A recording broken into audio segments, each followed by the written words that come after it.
আজ আমি চিচিঙ্গা বটি করব। প্রথমেই আমি চিচিঙ্গাগুলো ছুরি দিয়ে ওপরের চামড়াটা ঘষে ঘষে তুলে নিয়েছি। তুলে সমস্ত বীজ বার করে আমি এরকম ছোট ছোট সরু সরু করে কেটে নিয়েছি। প্রথমেই কড়াইতে তেল গরম করে নিয়ে আমি কালো জিরা ফোড়ন দিয়ে দিলাম, দিয়ে সমস্ত চিচিঙ্গাগুলো দিয়ে দিলাম। এবার স্বাদ মতো নুন আর হলুদ দিয়ে দিলাম।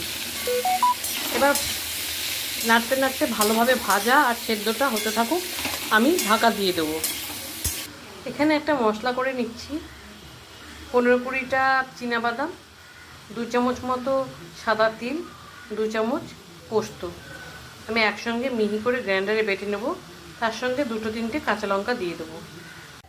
আমার রান্নাগুলো যদি আপনাদের ভালো লেগে থাকে তাহলে লাইক আর সাবস্ক্রাইব করে আমাকে এগিয়ে যেতে প্লিজ সাহায্য করুন। চিচিঙ্গাটা সেদ্ধ হয়ে গেছে। এবার বাদাম, পোস্ত, কাঁচা লঙ্কা পেস্টটা দিয়ে দিলাম। একই সঙ্গে স্বাদ মতো চিনি, নুন, হলুদ, সামান্য লঙ্কার গুঁড়ো দিয়ে দিলাম।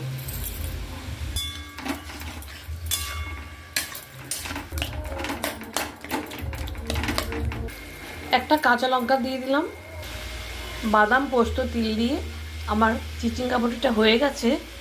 এবার আমার যেটা কাজ সেটা সামান্য একটু সর্ষের তেল দিয়ে দিলাম।